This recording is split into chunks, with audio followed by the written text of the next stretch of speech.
Chaîne bête du Rabbi Rachab, on est Daf Samer Aleph, page Samer Aleph. Merci beaucoup, que Dieu vous bénisse.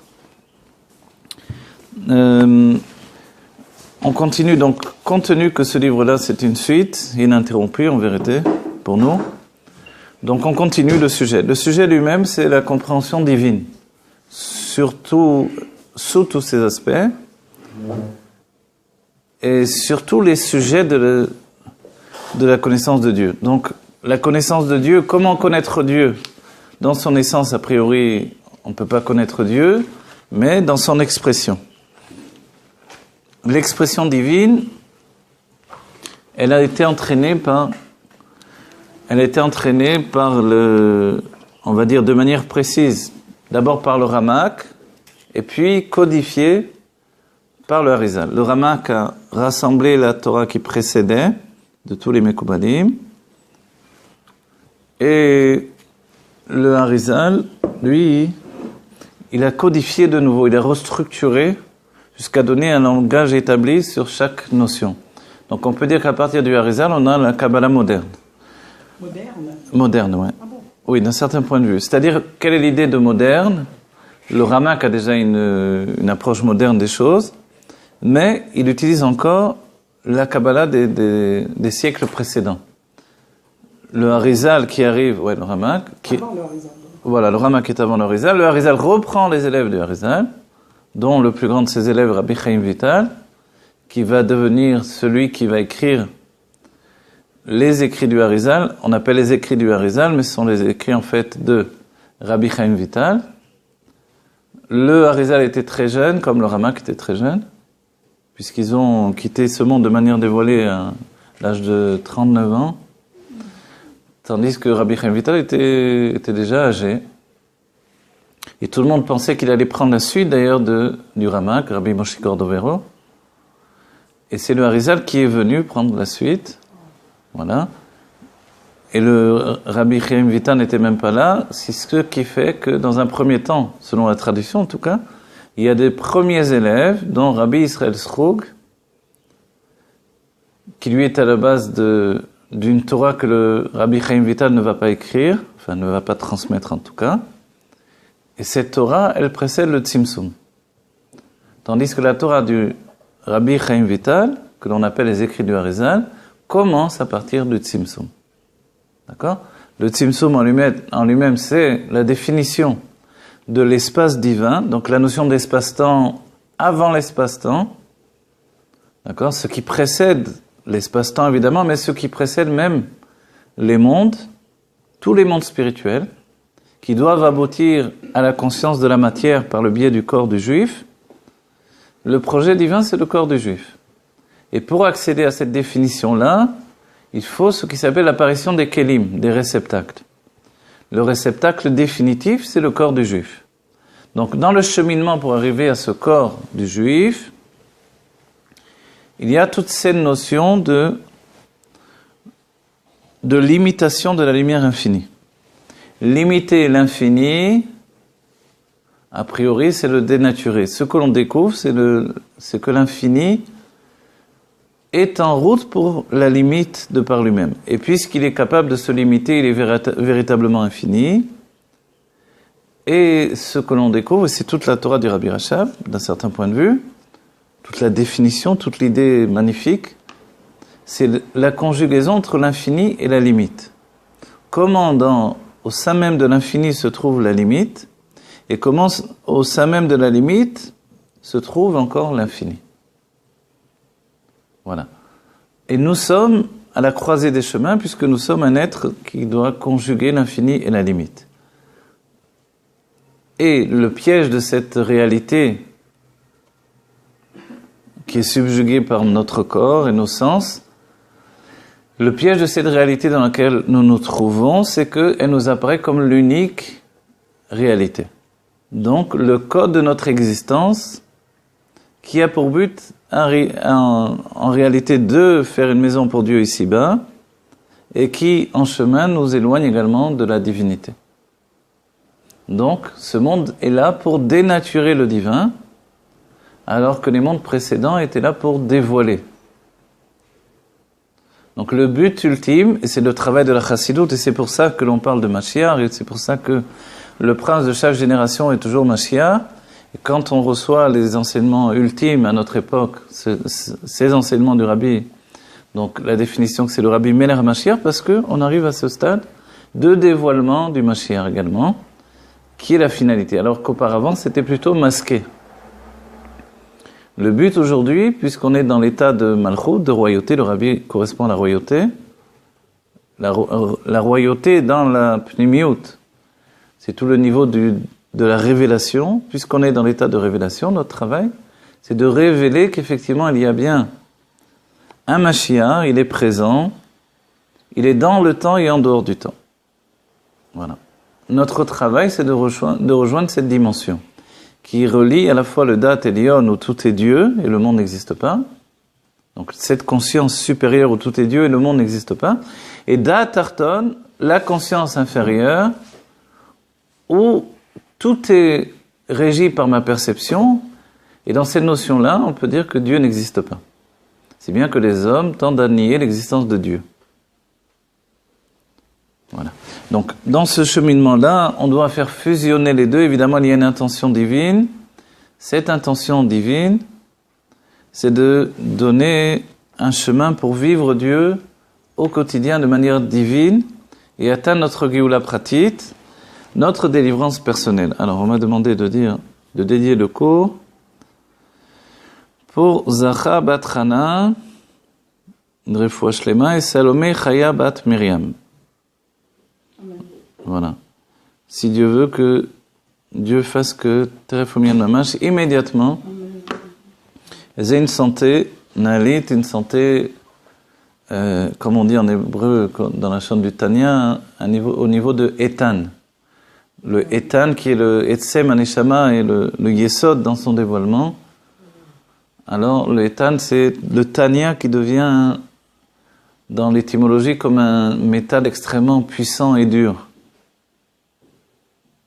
Ok, un métal indestructible. Voilà, alors il y a de la bénédictine qui tourne, pour ceux qui sont revenus de chez le Rabbi. Alors on souhaite un bon retour pour faire rentrer les makifim dans la réalité. Les makifim, c'est toutes ces lumières puissantes qui nous prennent. Quand on va chez le Rabbi, on est sur des nuages. Et après, il faut atterrir de nouveau. On a des makifim. Déjà, l'atterrissage. Voilà, l'atterrissage est dur.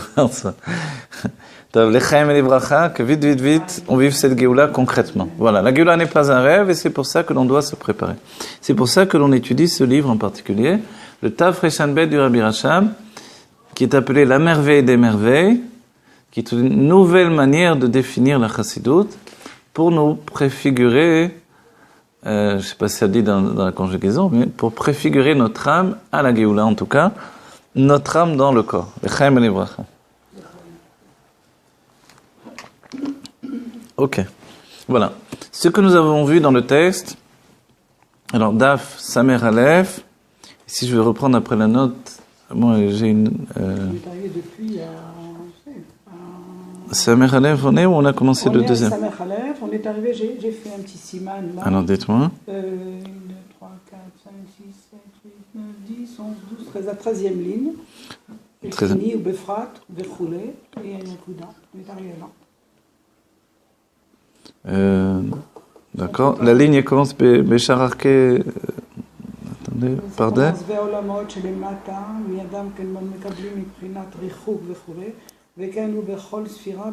Ok, alors. Vechen ou Bechol Sfira Beprat. On va revenir à partir de là peut-être. Attendez, mais pour comprendre ce que l'on dit, on va revenir à partir du point auparavant. Vezeo Sheakav Nikra Kavamida. Voilà, ce que l'on a vu, on l'a étudié déjà, donc on va le dire un peu plus vite pour revenir sur les cours précédents. Le cave, c'est la ligne de lumière infinie. Comme il y a le cordon ombilical qui relie l'enfant avec la mère, il y a dans le Chalal Apanouï un endroit vide pour qu'il y ait, je veux dire les termes en hébreu. Je dis les termes en hébreu, même si je les traduis parce que c'est important, pour qu'il y ait Amidat Haolamot, pour que les mondes puissent tenir. Donc c'est la notion d'espace-temps avant l'espace-temps. Mais le chidouche, l'une des grandes nouveautés du Harizal, c'est cette définition de l'espace-temps.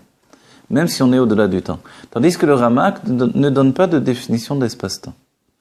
Le Baal Shem Tov dira qu'on est plus proche du Ramak de ce fait-là, Parce que le Ramak, Rabbi Moshe Cordovero, parle dans l'essence de Dieu.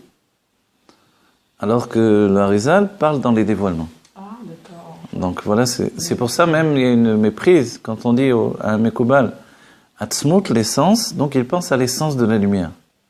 Sous-entendu, l'intériorité de la lumière. Tandis que dans la Chassidut, quand on dit l'essence, on parle de l'essence de Dieu, sous-entendu l'intimité de Dieu lui-même. Voilà. Ça, c'est un point de différence. Ok. Vezeo she'akav nikra kavamida. Le kav lui-même, la ligne de lumière infinie, elle est appelée kavamida. C'est-à-dire qu'elle donne la mesure de toute chose. Donc, il y a eu un chalal apano et un endroit vide qui a été fait pour que tous les mondes puissent tenir dans cet endroit vide.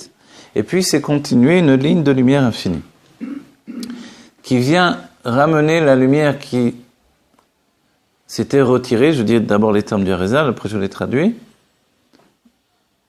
Tout se passe dans la Malchut de Ensof, dans la royauté de l'infini. Et dans la royauté, les Mekoubalim ont une grande difficulté avec ce terme-là. La royauté de l'infini, donc la Malchut de Ensof, les Mekoubalim, dans le Etzraïm même, dans les commentateurs, posent la question, ça veut dire quoi la royauté de l'infini? C'est quoi Malchut de Ensof? Alors, l'une des réponses, c'est que par rapport à nous, on ne sait pas ce que ça veut dire, mais Dieu, lui, comprend très bien cette définition. Donc la Chassidut donne une réponse, heureusement. Le Rabbi dit tout simplement que la royauté, c'est un état de révélation, de dévoilement. Donc dès qu'on dit royauté, on entend dévoilement, révélation. Donc en fait, dans la révélation du Ensof, de l'infini, et les autres sphirotes qui précédaient n'étaient pas dans un état de révélation. C'est pour ça qu'on a dit au début du cours, aujourd'hui, on va dire la structure de dévoilement du Rabbi par rapport à tous les autres Rabbim, c'est la révélation. Pourquoi tellement de bruit autour de la Géoula, autour de la notion que le monde entier est en route vers la Géoula, y compris les non-juifs? Parce que justement, c'est une époque de révélation. Parce qu'on est dans la Malchut. Voilà. Et notre monde, finalement, se confronte à la Malchut avec toute la jeunesse de la Malchut, toute la genèse même, et sa fusion avec les sentiments. Donc nous sommes dans un monde adolescent, au début du mariage d'un jeune couple, c'est comme ça que nous vivons les choses aujourd'hui. Donc on passe par des unions successives du couple, jusqu'à arriver à la maturité qui va se faire dans Chorma et Bina, la sagesse et la réflexion divine. Voilà. Vayen mashkatov be abiyur de ve'ata yigdal shelo nitfas, ok. Le Rabbi Rachab lui dit d'aller voir dans un endroit qui n'a pas été finalement édité. V'yesh lomar de makor adavaru mi etz chaim anal. Ok. Alors on va comprendre ça en parenthèse, d'autant plus que on reprend les choses. Liyot shalidei akav ou medidat haorot. Voilà. C'est-à-dire que les lumières, vous rappelez la définition. Alors on reprend le cours après les vacances, etc. On reprend les définitions en général pour se remettre dans le bain. Toute l'idée du cave, de la ligne de lumière infinie qui va nous ramener la lumière infinie à l'intérieur d'un endroit vide de dévoilement. Donc on précise d'après le Baal Shem Tov, c'est un endroit où la lumière s'est voilée. Et le Tzimtzum n'est pas Kepshuto, donc la présence divine est toujours là, présente. Et le roi ne s'est pas retiré. Ok? Mais ce que nous étudions, justement, c'est la Torah qui est en rapport ici, enfin, de ce côté-là, dans cette compréhension, qui est en rapport non pas avec les réceptacles, mais avec la lumière. Donc dans un certain langage, on pourrait dire les sphirotes des orotes. Les sphirotes des lumières elles-mêmes. Je vais préciser, vous rappelez cette définition-là. C'est aussi un des grands chidouches de la compréhension d'après le Rabbi Rachab. C'est que une sphira, donc c'est une structure de dévoilement divin avec une lumière et un réceptacle. Puisque avant le monde de Hatzilut, les réceptacles n'apparaissent pas comme étant capables de supporter l'intensité de la lumière. Donc alors, qu'est-ce qui se passait auparavant? Et qu'est-ce qui donne la définition d'une sphira? Est-ce que c'est le réceptacle uniquement, comme d'après la pensée du Ramak, ou c'est uniquement le réceptacle qui va donner la définition de la lumière? L'exemple qu'il donne est assez simple. Un verre avec une couleur bleue, on met de l'eau, par exemple, dans le verre, l'eau devient bleue dans sa vision. Si le verre est vert, s'il est rouge, l'eau va prendre la couleur du verre. Okay? Donc, dans le sens simple des choses, évidemment. C'est-à-dire que la personnalité de la sphira, la structure même, est donnée par le réceptacle. Le Rabbi Rachab, lui, va expliquer les choses différemment. Et dans les choses qui sont expliquées différemment, c'est que il y a les sphirotes de Oroth. Les lumières ont leur propre structure. C'est-à-dire, c'est bien, par exemple, la lumière de Chokhmah qui s'habille dans le réceptacle de la Chokhmah, et non pas une lumière indéfinie. Et la preuve en est, au bout du compte, c'est nous-mêmes. On ne peut pas dire que c'est une âme indéfinie qui s'habille dans mon corps, et mon corps donne à l'âme de devenir ce qu'elle est. On comprend bien que non, l'âme a déjà sa définition, sa propre structure. Et si le louz est la mémoire du corps, donc le louz, cet os indestructible, le date est la mémoire de l'âme. Et le louz et le date fusionnent, puisque le date... Le date est la mémoire de l'âme. Oui, puisque le louz, même si la mémoire est on va dire, classée, gardée dans la chokhmah, mais c'est le date qui porte avec lui la mémoire. La mémoire, c'est aussi la conscience. Est-ce que chaque être humain est relié aux sphirotes? Notre âme est faite de 10 forces de l'âme qui sont à l'image des 10 sphirotes. En réalité, les sphirotes sont à l'image de notre âme. C'est un peu comme, c'est pour ça assez souvent ici on les analyse comme, entre guillemets si on peut dire, notre âme dans les états précédents. Le Rabbi le dit quelquefois dans certains mamarim. Donc notre âme dans des états précédents, c'est exactement ça. Ça veut dire dans les Gilgulim précédents? Non, pas dans les Gilgulim, mais dans les mondes divins, avant d'arriver dans l'âme qui va s'habiller dans le corps ou telle qu'elle va se structurer. Dans le corps, oui. Mais l'âme dans les... Non, mais je parle dans les mondes divins, là. Okay. Dans les mondes divins, l'âme dans ses états précédents, c'est les sphirotes. Depuis Asra Sphirot Agnozot, depuis, etc., toutes les sphirotes de tous les mondes. D'accord? Donc en fait, c'est pour ça quand on dit Israël Alo Bemarshava, Israël s'est élevé dans la pensée de Dieu, qui est à la base de la création, le fait de générer l'existence à partir de la pensée du juif, le choix du corps du juif.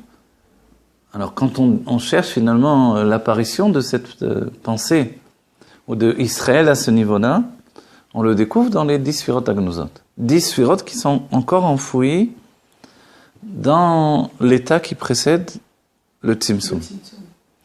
Donc on a dit le Tzimtzum, c'est l'endroit créateur, entre guillemets, l'espace-temps d'avant le temps. C'est de faire un makom, la Amidat Haolamot, un endroit pour que tous les mondes puissent tenir. Donc la lumière se retire, elle se voile totalement, et ensuite elle revient par le biais d'une ligne de lumière, qui elle est appelée Kavamida également.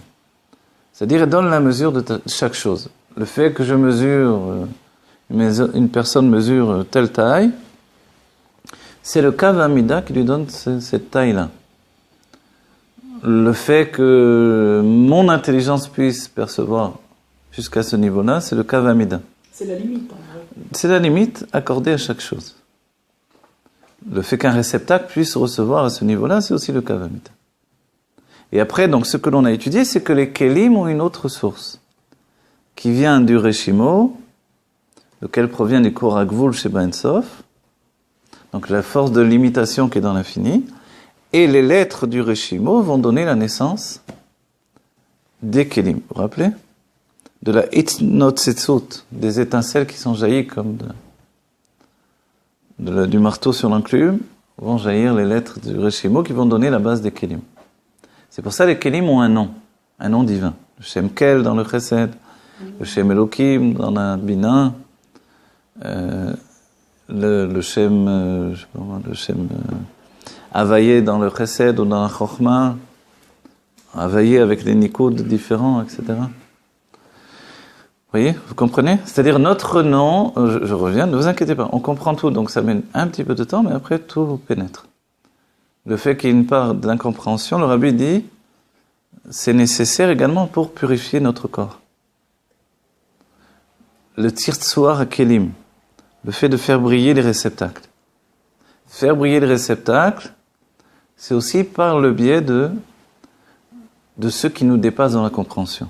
Et compte tenu que l'on doit absolument intégrer tout notre inconscient, alors on a besoin d'aborder sans arrêt des notions qui nous dépassent. On doit révéler ce qui se cache dans notre inconscient. Voilà. Par le biais de la Torah, ce qui n'entraîne pas de shvira, de brisure. Tandis que l'inconscient, intégré juste par l'état de psychanalyse, par exemple, il entraîne une brisure. Donc une douleur inévitable et une dépression même si on est en voie de guérison, ça entraîne une nouvelle dépression née même au sein même de la guérison d'un certain point de vue. Et ça, c'était le grand mystère même qui planait autour de Freud lui-même, la grande difficulté. On peut le voir dans la simple définition de Jung qui dit que Freud était névrosé lui-même. Donc en fait, c'est seulement vraiment par cette définition de connaître Dieu pour le connaître. Et en chemin faisant entre guillemets, c'est moi l'exemple de compréhension puisque je suis obligé de fournir de la compréhension de mon âme constamment. Petit à petit, je suis en train d'intégrer tout mon inconscient. Et plus je donne de définitions et plus je dévoile toutes les facettes de ma personnalité. Et pour ça, il faut préciser le langage, et c'est pour ça que on a entamé un séminaire sur l'expression également. Pourquoi vous choisissez pas plutôt le mot âme, j'intègre toute mon âme, alors que si vous utilisez le mot inconscient, ça fait vraiment référence au monde. Oui, ça c'est vrai. Vous avez raison. Vous avez raison, c'est pas le langage des Rebim eux-mêmes, ça c'est c'est parce que j'étais aussi l'élève de Rav Gizbourg, ça m'a resté un petit peu. Mais on passe de l'un à l'autre, petit à petit. Toute son âme, c'est ce qui se fait parallèlement au travail de connaissance de Dieu. Exactement. C'est ça ? Ouais. D'accord. Voilà, parallèlement, et c'est-à-dire qu'auparavant, l'exemple, comprendre Dieu, c'était le corps. Et la grande difficulté, c'est que le corps corporise la divinité, entre guillemets. Puisqu'on parle des yeux de Dieu, des dents de Dieu, des mains, tout, dans les moindres détails dans la Kabbalah. Avec les unions intimes qui se passent dans les mondes divins également. Donc alors on a, de ce fait-là, la peur que un homme qui n'est pas marié étudie la Kabbalah et de commencer à étudier d'après le Rambam avant 40 ans, à cause de tout ça. La Chassidut vient parler à partir de l'âme. Comme l'exemple c'est l'âme, on n'a plus de difficultés, donc à 3 ans on peut étudier la Kabbalah dans les voies de la Chassidut. Ouais. Ok. Donc ici on a vu la notion de Kavamida. Le Kavamida s'introduit parce que les sphirotes des Orot, donc j'ai dit directement en hébreu, les sphirotes du côté des lumières sont également porteuses de limites. Et c'est ça, c'est une grande, on va dire, nouveauté dans la compréhension. Tout au moins dans l'affirmation, le fait de le systématiser chez le Rabbi Racham. C'est-à-dire que les lumières, lorsqu'elles portent leurs propres limites, elles sont infinies, mais, on va dire le terme que le Rabbi Racham utilise, Ayesh tofes makom etzel ha'ain. L'existence tient déjà une place dans le néant. Malgré que l'on ait dit, donc ça a été repris ex nihilo, donc yesh mi'ain, donc l'existence jaillit du néant. La définition, c'est que elle est déjà existante au sein même du néant. Mais comme le néant, c'est une définition également, une définition de flou, une définition qui donne à comprendre que la chose n'est pas intégrée dans la compréhension. Donc finalement, le néant lui-même, il est un état de fait qui empêche l'apparition du yesh dans sa propre définition, de l'existence.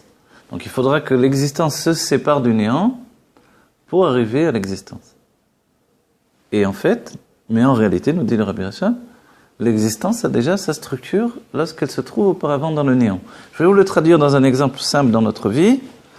Les qualités que l'on peut exprimer devant des situations X, Y, Z, ou en état critique, en état d'alerte, on va dire, Et chacun a son état d'alerte à des niveaux différents. Donc tout à coup, on dévoile des aptitudes qu'on n'avait pas auparavant. En réalité, ces aptitudes, je les avais déjà.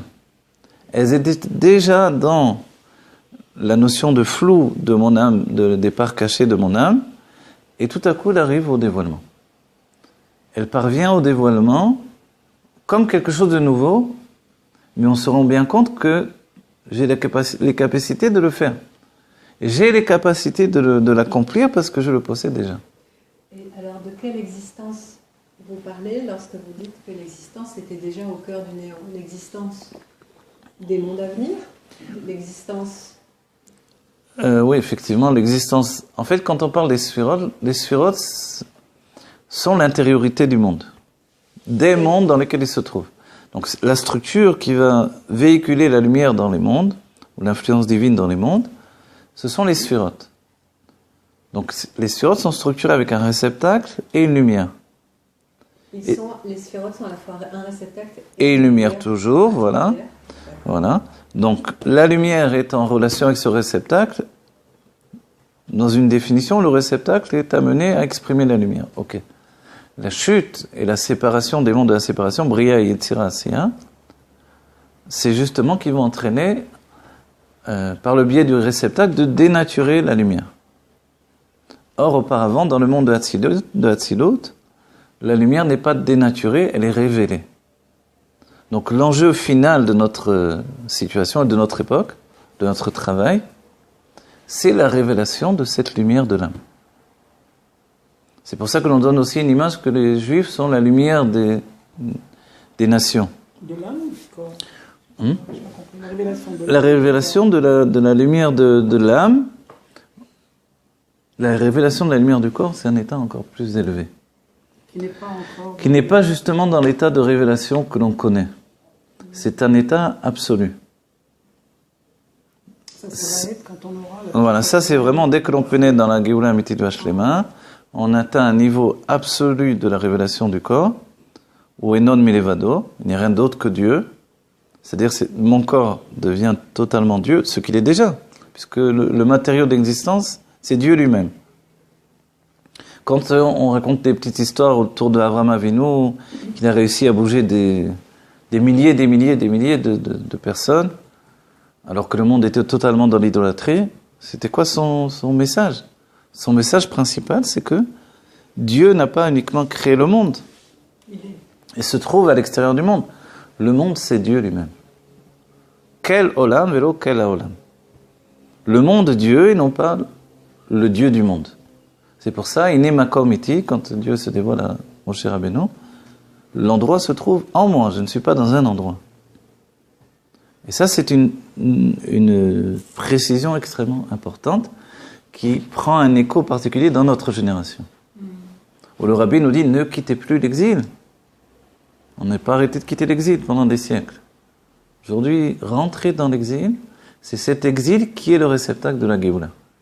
On fait rentrer le Aleph dans la Gola, puisque le mot Géoula qui a été choisi, nous dit le Rabbi, c'est le mot qui contient à la fois le mot Gola, qui veut dire exil, et avec le Aleph, uniquement le rajout d'un Aleph, ça devient Géoula.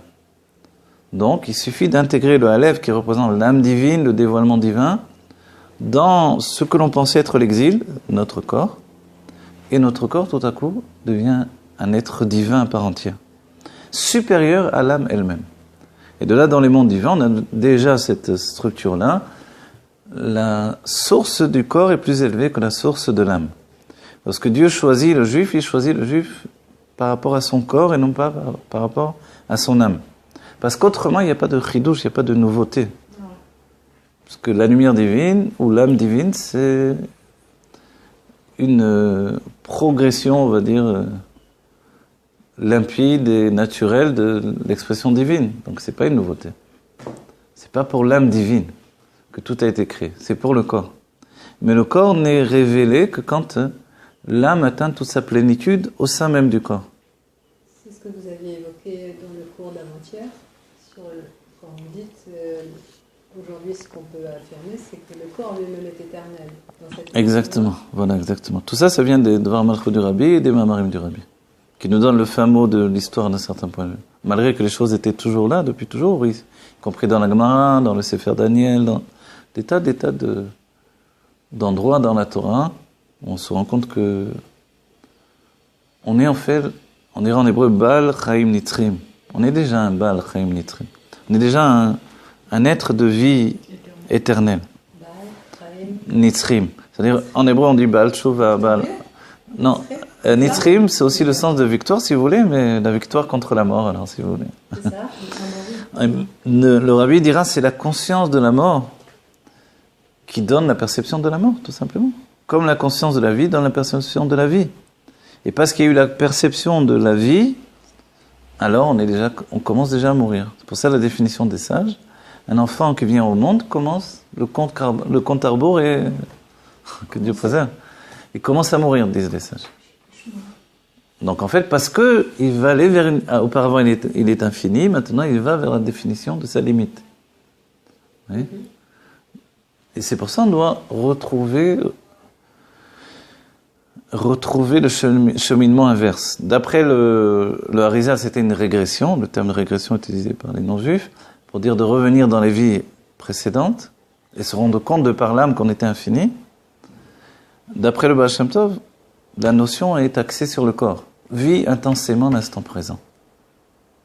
Et ce qui peut nous donner de vivre intensément l'instant présent, instantanément, ça se dit aussi. Intensément. Ouais, voilà. C'est le corps finalement. Le corps nous donne cette notion-là. Le corps a sa propre vie, comme les kelim ont leur propre vie. Mais ce n'est pas dans la pensée. La vie du corps, alors c'est vrai qu'elle, c'est une bonne définition, bravo. C'est-à-dire que la pensée est mystérieuse. La pensée, ce n'est pas l'intellect. L'intellect est une structure de l'âme. La pensée, qui est un vêtement, pourtant c'est un vêtement ininterrompu, qui jaillit de cette connexion entre l'âme et le corps. Et assez souvent, justement, la pensée véhicule les états d'âme du corps. C'est pas elle qui va faire basculer la chose? Alors c'est par la pensée que l'on sait en tout cas que l'on a basculé. Et c'est par la pensée que l'on va basculer, effectivement. C'est-à-dire par la conscience.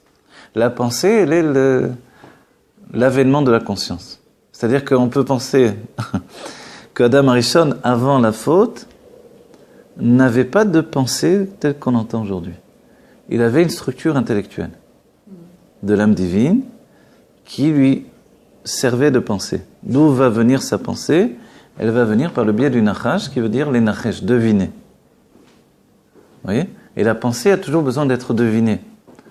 Quand on s'endort avec une pensée, on se réveille déjà avec une pensée. Et en dormant, on n'a pas arrêté de penser non plus. C'est pour ça, si on va chercher où elle se situe, elle est en relation avec l'âme animale. L'âme animale, c'est la pensée elle-même. Vous vous rappelez, d'après la Chassidut Rabbah, nous avons une âme divine, une âme animale. Et une âme intellectuelle, qui est intermédiaire entre les deux. C'est d'après les Grecs d'ailleurs, cette définition. Une âme animale, une âme intellectuelle.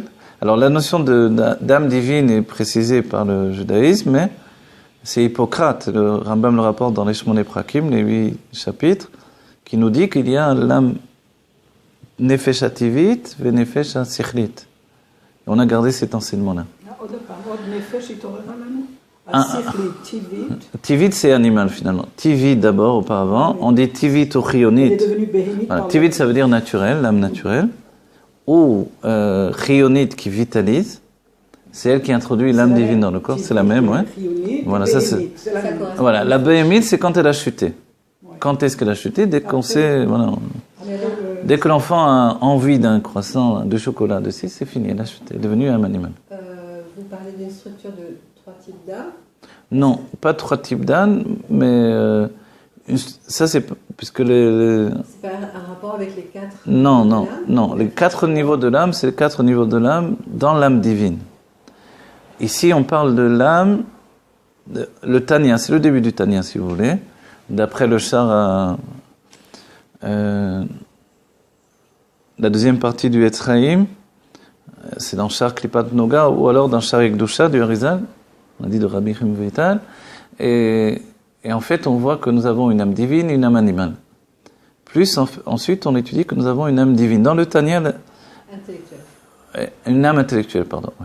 Et dans le Tanya, il n'est pas précisé le terme de âme intellectuelle, sikhlit, il est écrit âme amaskelet, qui d'après la définition du texte lui-même est beaucoup plus l'intellect de l'âme divine que l'âme intellectuelle à part entière. Le Rabbi Rayatz précisera l'âme intellectuelle. L'askid, c'est sechel, c'est l'intellect. Donc on a une âme intellectuelle qui nous permet d'étudier. En ce moment même, on étudie avec cette âme intellectuelle, voilà, et dans laquelle s'investit l'âme divine. Or, l'âme intellectuelle est limitée, puisqu'elle est le niveau le plus élevé de l'âme animale d'un certain point de vue, ou le plus élevé de la Klippa de Noga. Et le Rabbi Rayatz dit que chez le juif, elle est dans un niveau en fait extrêmement élevé, mais lui a été fourni pour comprendre la divinité justement. Mais l'être intellectuel se confronte toujours à sa limite. Le fait de conjuguer l'intellect et le divin, de faire pénétrer l'âme divine dans l'âme intellectuelle, nous permet de la rendre totalement infinie. Jusqu'au moment de la Géoula où l'intellectuel disparaîtra, il n'y aura plus que l'intellect de l'âme divine. Voilà. Donc dans la Géoula, le Rabbi le précise, on a l'âme vitale et l'âme divine. Alors, s'il n'y aura que l'âme divine, c'est quoi le Da'at Tarton qui fusionne avec le Elyon pendant le... C'est cette âme vitale en fait. Puisque le corps, lui, sera en Géoula, donc il n'aura plus cette conscience de Da'at Tarton, de conscience inférieure. Donc la matière ne sera plus que dans la notion d'âme vitale. Bravo, c'est une bonne définition. C'est-à-dire que Dieu a voulu ce monde. Dans un premier temps, quand on aborde tout ça, la conclusion même de l'étude de la Chassidoute ou de la Kabbalah d'après la Chassidoute, depuis l'époque du Rabbi de l'Admour HaZaken, c'est que le monde n'existe pas et que nous n'existons pas en réalité. Conclusion d'études kabbalistiques et chassidiques. Mais les chassidim disent, mais qu'est-ce qu'on peut faire que Dieu a écrit dans la Torah, Bereshit bara Elokim, donc on est bien obligé d'accepter l'idée que le monde a été créé. Voilà. Mais d'où on sait que la neige est blanche? Parce qu'il y a un passouk qui nous dit que la neige est blanche. Hein? Que le sang est rouge, il y a un passouk, vous voyez, un verset nous dit. C'est-à-dire que notre définition, c'est la Torah. Mais là, dans la compréhension de la Pnimiut Torah, de l'intériorité de la Torah, le monde n'existe pas du tout. C'est-à-dire, vous venez de dire, si j'ai bien compris, que d'après toute l'étude des textes, on doit parvenir à la conclusion que nous n'existons. Nous n'existons pas. Voilà. Mais le paradoxe, c'est que Dieu est voulu. Nous savons par ailleurs que le monde existe. Voilà, la notion d'existence. Voilà. Qu'est-ce qu'il faut faire? Voilà, il faut juste préciser qu'est-ce que l'existence pour comprendre exactement ce qui se passe. Et donc, qu'est-ce que l'existence? Est-ce que c'est la conscience? Alors, l'existence, c'est l'apparition de la conscience. Voilà. Dans un certain point de vue, la perception de l'existence, c'est l'existence. S'il n'y avait pas de perception de l'existence, comme Adam Arishon avant la faute, il n'y aurait pas d'existence. Ça nous éloigne pas trop du monde de Platon, quoi. Je ne suis pas tellement baki, excusez-moi, de Platon. Alors, si vous me dites... C'est pas une notion choquante d'imaginer pour un occidental aujourd'hui oui. Que ce monde n'existe que parce que je le conçois. Ah, d'accord. Très bien. Non, c'est pas. Justement, grâce, au moins, en tout cas, ce que je sais d'après la mécanique quantique et ces notions qui sont dévoilées les derniers temps, depuis Einstein, etc. Voilà. C'est vrai que ça vient de Platon, ça vient de Socrate, ça vient de... Dans la Chassidoute, on connaît un peu plus Aristote, parce qu'on n'a pas tellement étudié. Enfin, moi, en tout cas, je n'ai pas tellement étudié. Voilà. C'est indirect. Aristote par le Rambam, en tout cas. Moi, je connais Aristote par le Rambam, je ne connais pas tellement dans ses écrits personnels. Par le Moreh Nevuchim du Rambam, je connais un petit peu Aristote. En hébreu, on dit Aristo. En français, on dit Aristote, c'est ça? Voilà. Pourquoi le Rambam a choisi Aristote? Parce que c'est celui qui a synthétisé toute la pensée grecque, en fait, toute la philosophie grecque. Et quand le Rambam, pour sauver un juif, son élève, et donc d'autres générations, même si son livre a été brûlé en réalité, décide de parler, de confronter la Torah avec la pensée d'Aristote, alors justement, il choisit celui qui synthétise la philosophie grecque, vous voyez? Donc les notions, évidemment, que l'on trouve dans la science quantique ou dans la science en général, toutes ces notions, elles viennent des Grecs. Mais au départ, à l'origine. À l'origine, elles viennent c'est parce qu'en fait, alors, si vous avez eu l'occasion, mais peut-être pas, vous étiez dans les festivités, quand on étudie l'Admour Hampsaï, par exemple, le fils de l'Admour HaZaken, qui nous parle de la création, on comprend très bien qu'il y a la chokhma de la Torah, qui a été dévoilée, mais il y a une autre chokhma qui est attachée à un niveau qui précède même. Même si la Torah précède le monde, le juif précède, mais il y a une source de sagesse qui est encore attachée à Dieu lui-même. Et c'est cette sagesse qui est attachée à lui-même qui se dévoile de temps en temps par le biais également des sciences et des autres choses. C'est bien qu'à chaque fois qu'on dévoile dans la Torah, parallèlement, se dévoile de l'autre côté dans la science. Ça a été annoncé donc dans le Zohar, vous vous rappelez, sur justement par rapport à l'année Noar, Nontret, qui correspond à la naissance du Baal Shem Tov, donc c'est-à-dire le XVIIIe siècle. À partir du XVIIIe siècle, et fin XVIIIe siècle, précisément, le monde commence à progresser rapidement. Voilà, on passe à l'époque de la vapeur, de l'époque à la vapeur, on va passer à l'époque mécanique, de l'époque mécanique à l'époque électrique, de l'époque électrique, on va passer au monde virtuel, etc., etc. Entre les choses, il y a également Einstein. Avant Einstein, il y avait Newton, etc., etc. Les choses se sont emballées extrêmement rapidement parce que les dévoilements à partir du Baal Shem Tov se sont faits également extrêmement rapidement. Et par exemple, le Rabbi Rachab correspond à l'époque de la mécanique quantique. Vous voyez ? Le Rabbi a été voir Einstein qui jouait du violon. Ils se sont rencontrés. Il y a même des avis que... Non, le Rabbi Menachem Mashiach. Einstein jouait du violon et le Rabbi l'a écouté jouer du violon. Mais entre autres choses, c'est rapporté par le Rabbi lui-même, mais entre autres choses, on penserait qu'ils se sont rencontrés puisque le Rabbi a travaillé pour le gouvernement américain. J'ai entendu quelque chose que je ne savais pas, je vais le citer, c'est qu'ils savaient qu'il y avait, les Américains savaient à un certain moment, qu'il y avait un sous-marin allemand, avec une force d'armement terrible, etc. Et ils ne savaient pas où il était. Et il était impossible à localiser. Et finalement, ils sont partis voir le Rabbi, ils lui ont demandé où. Ils ont apporté une carte au Rabbi, ils lui ont dit où se trouve ce sous-marin. Et le Rabbi leur a montré avec le doigt exactement ici. Et ils ont trouvé le sous-marin. Et après, on a demandé au Rabbi, mais pourquoi vous avez fait ça? Il a dit, pour deux raisons. Dans cette zone, il n'y a rien de dévoilé, il n'y a pas de lumière. Non, pourquoi? Finalement, il a parti pris, puisque même si les Américains sont intervenus à la fin de la guerre, on va dire, ça faisait bien longtemps déjà qu'ils savaient ce qui se passait dans les camps, etc. Donc pourquoi le Rabbi a pris parti pour l'Amérique plutôt que, on peut dire c'est sûr, contre l'Allemagne évidemment, mais pourquoi il a pris parti pour l'Amérique en particulier, pour les aider directement, comme ça. Alors il a dit, parce que pour deux raisons. Un, parce que l'Amérique est un pays de liberté, et c'est un pays de chesed. Voilà. Le terme du Rabbi, c'est pas de liberté, mais de chesed. Souvent il utilise le Rabbi. C'est un pays de générosité, donc c'est une structure de générosité. Et deuxièmement, je crois que le Rabbi a dit une autre raison.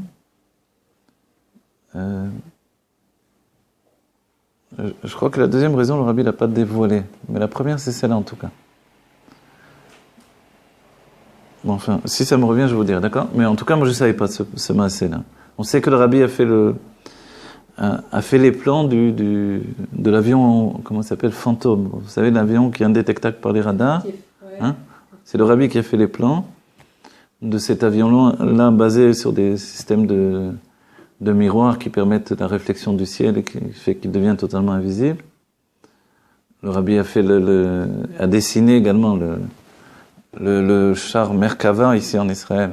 C'est le Rabbi qui a dessiné l'idée même de la porte arrière du char qui a sauvé des vies et des vies. Puisque tous les chars avaient une porte sur le dessus, sortie sur le dessus.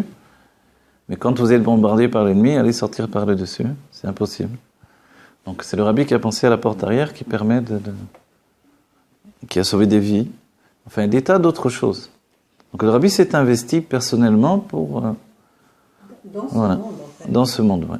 Voilà. On sait qu'il a été à la base je sais pas quel pont de Brooklyn, le grand pont de Brooklyn, quand il y avait eu un concours qui avait été lancé de faire un pont qui tournait dans la mer, en fait. Et c'était assez difficile, en fait, à gérer selon les plans et la solidité. C'est le plan du Rabbi qui a été pris. C'était le métier du Rabbi, en fait, puisqu'elle a fait ses études. Ingénierie navale, je crois que ça s'appelle. Ouais. Est-ce que c'est par inspiration, comme Bezalel, qui reçoit une vision de conception Pour dire exactement ce morin, cette trou-là, évidemment, c'est quelqu'un qui sait tout dans chaque endroit. Le Mossad ou le gouvernement israélien, petit à petit, ont dévoilé des choses. C'est que, assez souvent, ils ont été posés des questions au rabbi, et ils se sont rendus compte que le rabbi, sans jamais venir en Eretz Israël, connaissait exactement chaque rue de tout Eretz Israël. Qui leur indiquait quelquefois où se trouvaient des terroristes ou des ci ou des là, exactement à quel endroit. Voilà. C'est Google Maps avant Google Maps. À qui on pose les questions maintenant À qui on pose les questions maintenant Rabbi.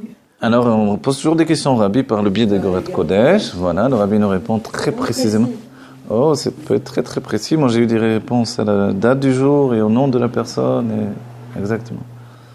Tout dépend, c'est une oracha, l'intensité du moment, le rabbi vous répond exactement ce que vous avez besoin d'entendre. Mais moi je me rappelle par exemple une période où, parce que j'avais été 10 ans avec des Mekoubanim en études, en Shlichut, à un moment je commençais à craquer, quand je voulais arrêter, une certaine fois je me rappelle, à Kfar Chabad, je suis arrivé à Kfar Chabad, j'en commençais à, j'en pouvais plus, les chauffarots, les djelabiot, c'était un peu dur quand même. Et à un moment, j'en pouvais plus. Et j'arrivais à Kfar Chabad, j'ai fait Goret Kodesh pour demander au rabbi d'arrêter.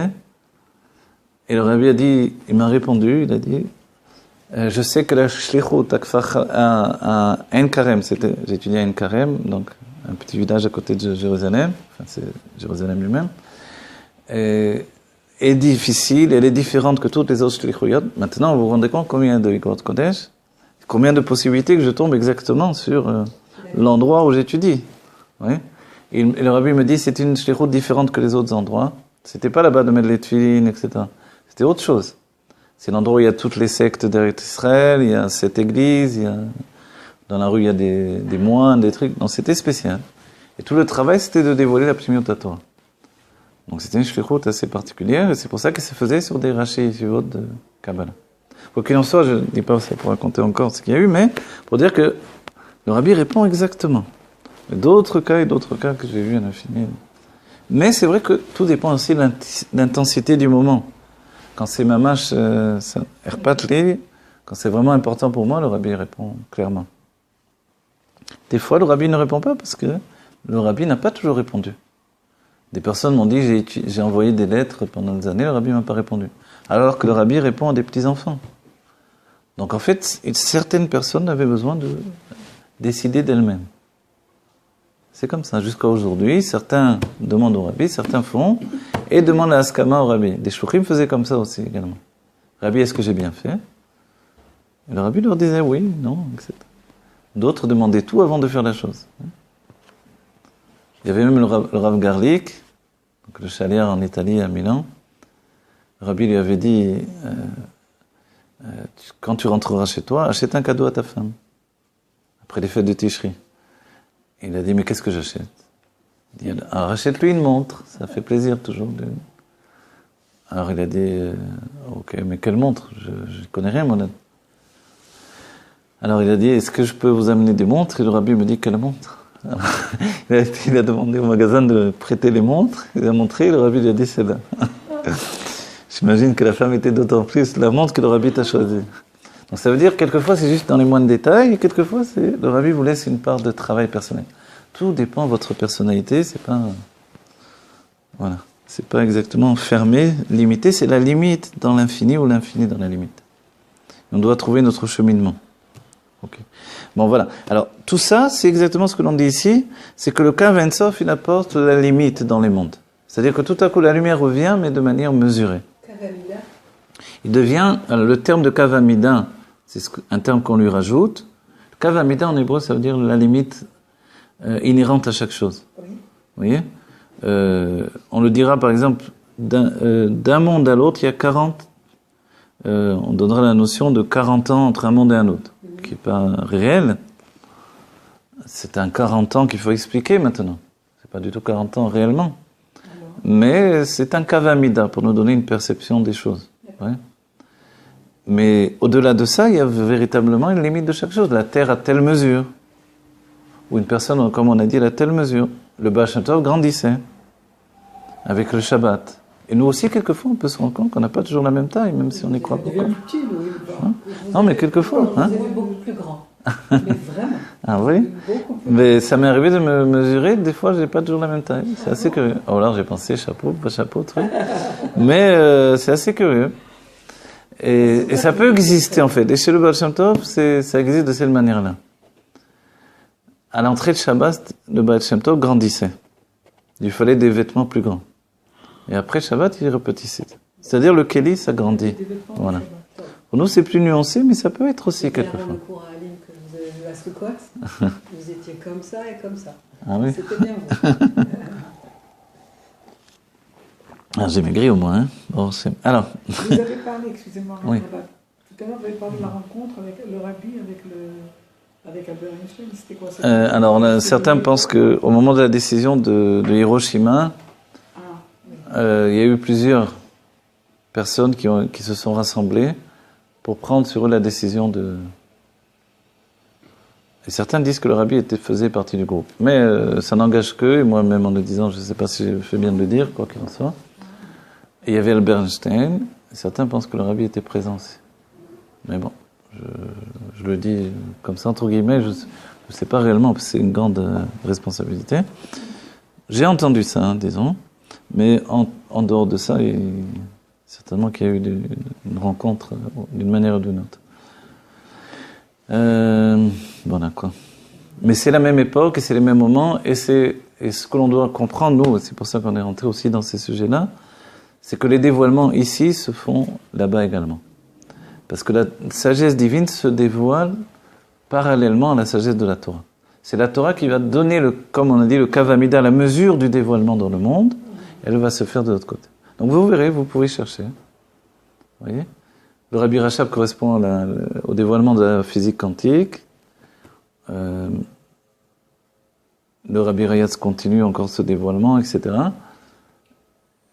Et ça va de plus en plus. Aujourd'hui, la Torah du Rabbi, elle coïncide avec la révélation de tout ce qui était avancé comme des hypothèses dans la mécanique quantique, qui devient une réalité finalement. C'est-à-dire finalement, on se rend compte que eux aussi, ils ont une grande émouna. Mais alors, plus on va vers une numérisation du corps, une digitalisation du monde, pardon, une virtualisation des relations, par exemple, Oui. plus on va vers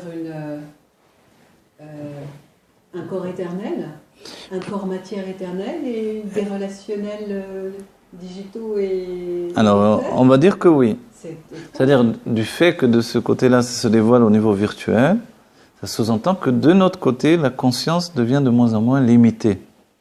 De plus en plus éparpillée, écartelée dans un certain point de vue, mais porteuse d'éternité. C'est-à-dire cette jonction entre l'infini et la limite. Donc en fait, le moi est un peu bousculé, et l'intimité à la fois est mise en avant, mais ça nous dévoile qu'on va vers une notion d'intimité publique qui va se découvrir au moment de la Géoula. presque un corps collectif. Voilà, un corps collectif de Géoula. Ce sera de toutes les manières l'unicité du corps. Voilà. Et en réalité, ce qui est étrange, c'est que le corps va devenir non pas collectif, mais une âme collective qui est comme le corps d'Adam Rishon. Donc toutes les âmes vont s'apparenter à cette notion de collectivité. Et en même temps, le corps représente la volonté de Dieu de l'individu. Donc la création du monde, c'est l'individu, tout simplement. Et cette création du monde à partir de l'individu va se stigmatiser dans le corps. Et le corps éternel, c'est un corps Dieu. Voilà. Ce qui a tellement fait peur pendant des siècles, et les chrétiens ont voulu donner cette définition pour une seule personne, mais il est évident que ça a été la grossière erreur. En réalité, tout est divin, c'est tout. Le message Avraham Avinu, c'est ça, c'est que tout est divin. Il n'y a pas d'autres matériaux de vie. Et alors, si on va vers la Grèce aussi, l'idée des atomes, c'est aussi un même matériau de vie.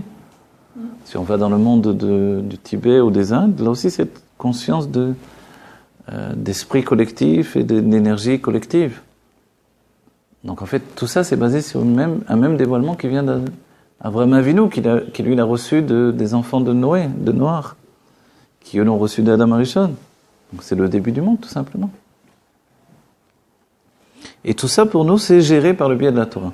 Donc notre compréhension de tous ces aspects-là, ça passe par la compréhension de la Torah qui, elle, nous donne les mondes divins à portée de main. C'est-à-dire qu'on gagne du terrain à portée de main, pardon. J'ai pas bien prononcé peut-être. Mais on gagne du terrain sur Dieu. C'est-à-dire auparavant, dans la notion de Kabbalah, Dieu se trouvait là-bas, et nous, on est tout en bas. Donc nous, on est misérables, petits, méprisables, et Dieu est magnifié. Dans la notion de Chassidut, tout est Dieu, et le cheminement qui me ramène vers Dieu, même s'il se trouve là-bas, entre guillemets, au niveau de la lumière, c'est de démontrer que le là-bas et ici se confondent totalement. Voilà. C'est bien, on fait éclater le plan du Harizal, qui est un plan géographique presque, du haut et du bas. On lui donne un nouveau concept, qui est le concept de révélation de dimensions qui se conjuguent. D'accord ? Donc on est dans un monde de dimensions conjuguées. Ça enregistre toujours là, vous voyez, non ? Oui, qui nous amène cette révélation, puisqu'on se base sur les écrits du Harizal. C'est la Chassidut qui nous amène cette révélation, c'est le Rabbi Rachab. Vous voyez, quand le Rabbi Rachab, voilà, il n'y a pas longtemps, il nous a dit le haut et le bas, c'est pas la même définition que de haut et de bas que l'on peut comprendre. On l'a vu, je crois, le dernier cours qu'on a fait pratiquement. Cette notion de haut ou le bas, c'est justement la notion de ribouille or, l'intensité de la lumière, ou voilà, miut or, la lumière est au contraire diminuée. Ça, c'est le haut et le bas véritable. Donc pour nous, c'est une définition de perception, en vérité, tout simplement. Si je suis à même de percevoir la lumière dans toute sa puissance, je suis en haut. Si je suis éloigné de la lumière dans toute sa puissance, je suis en bas. Voilà. C'est en vrai, c'est dévoilé, voilé. Voilà, dévoilé, voilé aussi dans un certain point de vue. Et au-delà de ça, ce qui est voilé est toujours dévoilé, ce qui est dévoilé est toujours voilé, c'est-à-dire c'est à l'infini. L'idée vraiment, et l'idée du Rabbi Rachab, c'est ça, où c'est contemporain de la mécanique quantique, c'est que on rentre dans des dimensions qui sont infinies, qui sont mélangées, qui fusionnent et fonctionnent tout en même temps. Alors, évidemment, c'est plus difficile, il faut dire la vérité. Ce qu'a fait le Harizal, c'est synthétiser, donc simplifier la structure. Les Mekoubalim parlaient de manière écartelée. Les premiers Mekoubalim dévoilaient, cachaient, dévoilaient pas de manière absolue. Il faudra attendre le Ramak pour dévoiler de manière claire. Donc il va réunir tous les Mekoubalim, il va les ordonner, faire un tikkun. Et vient le Harizal, lui, il va donner une notion temporelle d'espace-temps, justement, dans le divin, qui n'existait pas. C'est arrêté ? Merci. Ah non, ça continue. Non, ça va. Ah, vous voulez une pause, hein, d'accord. Une pause, on reprend après ? Alors on fait une pause. Alors une pause, un instant. Après je dois aller. Voilà. Taf, Bessimcha Vetov Levav. On va aller vers la conclusion. Compte tenu que ce livre lui-même, il nous entraîne vers une philosophie chassidique très profonde, donc il génère beaucoup de questions et beaucoup de réflexions. Et puis il nous projette vers une dimension infinie. La dimension infinie, c'est justement de conjuguer toutes les dimensions. Et on a dit, Dieu est Nosef Achim, donc il réunit des contraires. Et le premier contraire que l'on découvre dans l'étude de la Kabbalah, c'est ce contraire de l'infini et de la limite conjuguée par la lumière et le réceptacle. Et le Rabbi Rachab rajoute, dans la lumière elle-même, il y a les deux notions d'infini et de limite, et dans le réceptacle, il y a ces deux notions également. Si le réceptacle n'était pas infini, il ne pourrait pas recevoir une lumière infinie. Et si la lumière n'était pas limitée, la lumière infinie n'était pas limitée, elle ne pourrait pas s'habiller dans un réceptacle. Donc des deux côtés, il y a cette notion d'infini et de limite. L'une des définitions que le Rabbi Rachab a donnée au début de son livre, justement, il faut préciser, dans notre époque par rapport à cette idée-là, justement, c'est pas comme l'idée de la Kabbalah, où on crée une barrière entre le non-juif et le juif, et à cause des persécutions qu'il y a eu pendant des siècles, alors on met vraiment l'égoïsme du côté des forces du mal. Aujourd'hui, les choses se sont transformées. Grâce au Rabbi, on a compris. Le monde est rentré dans une nouvelle période de Klipan Noga, où les choses sont intermédiaires, où chacun a le choix entre le bien et le mal.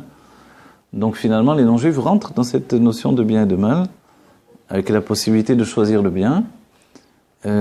Donc on n'a plus cette vision du non-juif comme la notion du mal absolu. Non, c'est pas vrai. Il y a des biens et du mal dans tout.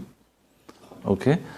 Mais l'idée qu'il puisse y avoir une conscience divine également dans le non-juif, qui est apparu nouveau par le biais de la chassidut, la conscience, quand on le dit dans le judaïsme, c'est-à-dire que c'est l'idée générale où on dit, au Spinoza, il a aussi réfuté l'idée de le peuple choisi, etc.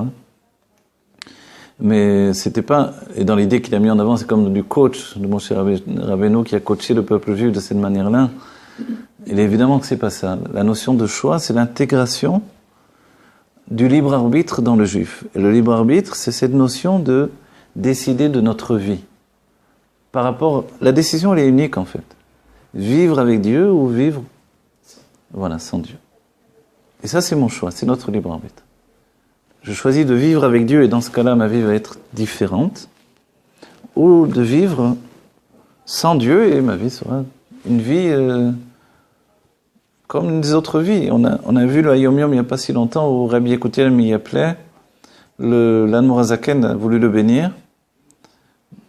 Il a voulu le bénir pour qu'il soit très riche. Il a dit non, je veux pas de l'argent qui va me distraire de l'étude de la chassidut. Alors il a dit, alors je vais te donner une vie, une bracha de longévité. Une bénédiction de longévité. Et il a dit, si c'est pour être comme des idoles qui ont des yeux qui ne voient pas, des oreilles qui n'entendent pas, je veux pas. Alors finalement, il a béni d'une bracha de longévité avec une notion de vision et d'entendement de Elokut. Et quand il était déjà très très âgé, il a vécu plus de 100 ans, je crois. Enfin, en tout cas, quoi qu'il en soit, il a rencontré tous les Rebbeim jusqu'au Rabbi Rayatz.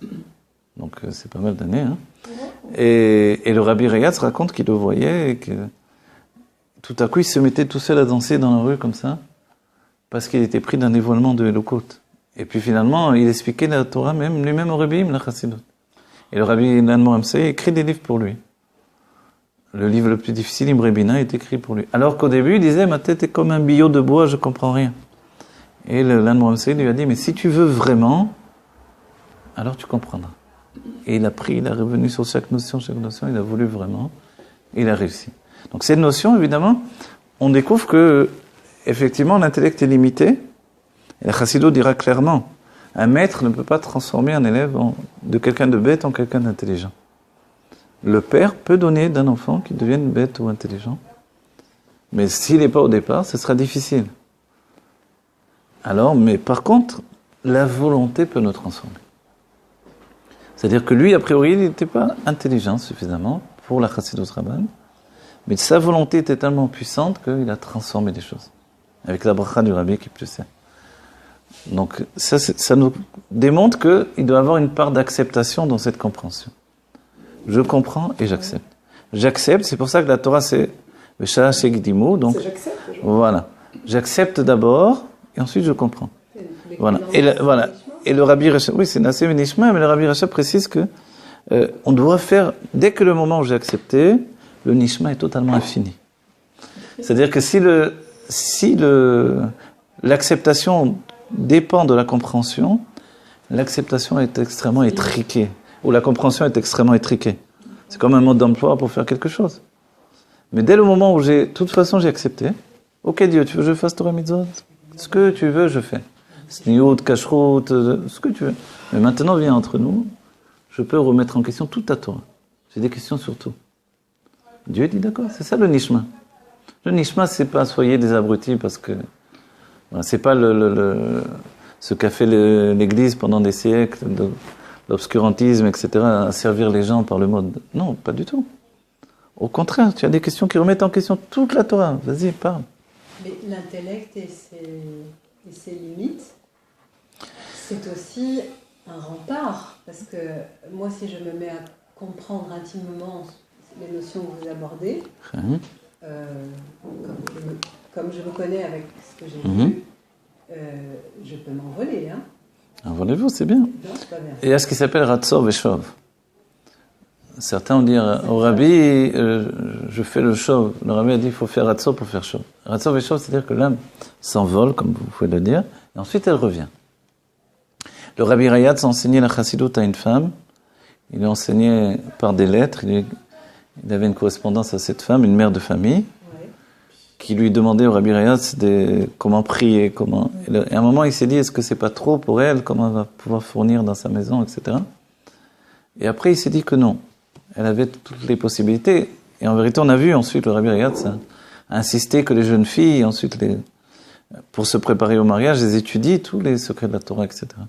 Et que, voilà, et la chassidoute, qui fait partie de la mine ba'avaye, de la foi en Dieu, qui se conjugue avec da'at avaye, la connaissance de Dieu, c'est une mitzvah qui n'est pas limitée dans le temps. C'est une mitzvah. Et l'Admor HaZaken dit qu'elle est aussi bien que pour les femmes que pour les hommes, et en particulier pour les femmes. Ce qui fait donc que les femmes peuvent accéder à cette compréhension. On ne refera pas le film Yentel ou le livre Yentel. Il faut se déguiser en homme pour aller étudier. Tant pis pour voilà, le cinéma. En réalité, voilà, les femmes peuvent étudier tout, autant et plus que les grands Mekoubalim, parce que c'est une mitzvah qui n'est pas limitée dans le temps. Voilà. Et en réalité, qui n'est pas limitée dans notre intellect également. Donc l'intellect doit fonctionner avec deux aspects. Comprendre et accepter. Comprendre et accepter. Finalement, la science n'est pas loin de ça. Si on est honnête avec nous-mêmes, la science accepte des théories qu'elle n'a pas prouvées encore. Le rabbi dira même toute la théorie de Darwin n'a jamais été véritablement prouvée en vérité. D'accord, c'est un savoir encore d'acquisition. Voilà. Et c'est parce que le monde ne peut pas faire autrement que ça. Le monde est structuré de cette manière-là. Si on est honnête, on accepte que c'est comme ça. Donc, il y a des choses que j'accepte et que je comprends ensuite. Non, mais dans la science, ce ne sont que des suppositions. Alors ce sont des suppositions qui peuvent, oui, mais qui peuvent s'avérer vraies, puisque mais nos ordinateurs, etc., c'est une concrétisation de théories scientifiques au départ, quand même, qui deviennent une réalité dans notre vie quotidienne. On ne peut pas le réfuter. Ça sauve des vies, ça nous permet de communiquer. Tout ça, au départ, c'était des calculs mathématiques, quand même. Or, c'est devenu une réalité. Vous voyez ? Donc, la même chose. Et la grande question, c'est, alors vous, dans la Torah, vous avez donné naissance à quelle réalité ? Vous avez inventé des instruments pour soigner les gens, des machines à laver ? Rien. Alors on a donné naissance, en fait, on est l'intériorité de tous les autres dévoilements. Mais, ce que l'on doit donner comme naissance, c'est la naissance de la Géoula. Et la Géoula, c'est vraiment le monde dans lequel on va rentrer. C'est-à-dire le monde où il y aura véritablement... accompli. Voilà, un shalom entre tout, entre toutes les notions d'infini et de limite, le pourquoi et le comment, et le Naaseh et Nishma qui vivront totalement en fusion. Bien sûr que oui, bien sûr. Oui, c'est très important. Sinon, on est dans l'idée qui a été développée par le sionisme religieux, non, qui est présent. Le Mashiach est véritablement un homme, d'après le Rambam, c'est très important, et on va le voir de nos yeux. On va le voir avec un corps. Maintenant, ça va être un corps de Géoula, comme nous-mêmes, nous aurons un corps de Géoula, évidemment. Pas tel qu'on l'a vu, parce qu'on n'était pas encore en Géoula, c'est ça. Alors, on verra, voilà. Tel qu'on a vu, nous, le Mashiach, dans son état de génération intermédiaire, c'est un premier état. Et c'est un début de dévoilement. Maintenant, le Mashiach... Mais ce n'est pas pour cela qu'on doit être avec... je veux dire. Alors, justement, il faut préciser, dans notre époque, par rapport à cette idée-là,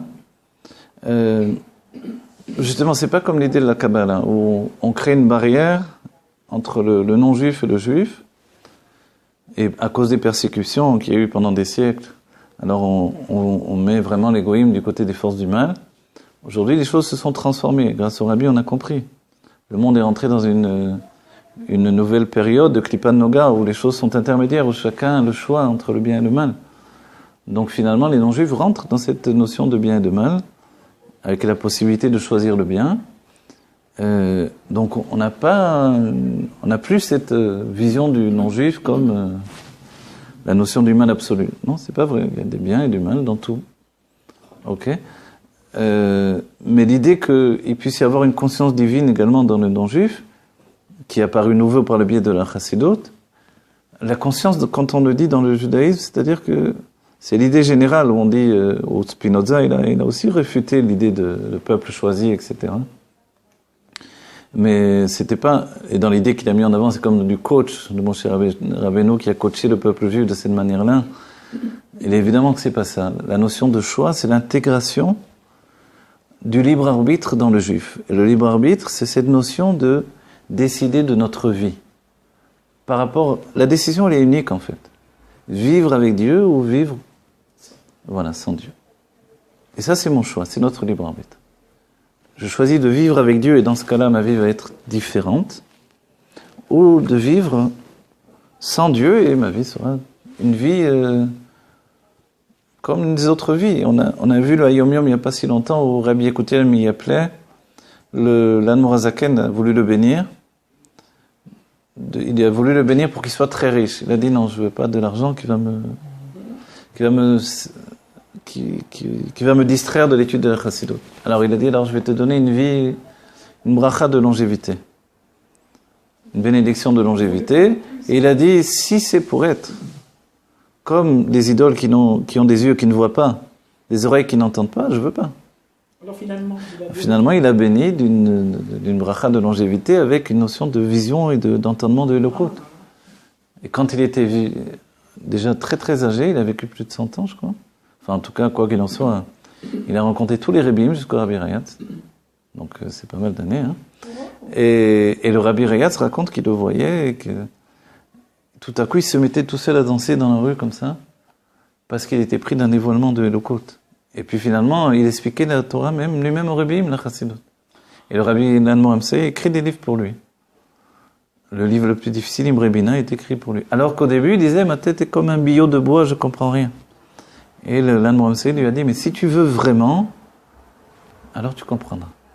Et il a revenu sur chaque notion, il a voulu vraiment, et il a réussi. Donc cette notion, évidemment, on découvre que, effectivement, l'intellect est limité. Et la Chassidut dira clairement, un maître ne peut pas transformer un élève de quelqu'un de bête en quelqu'un d'intelligent.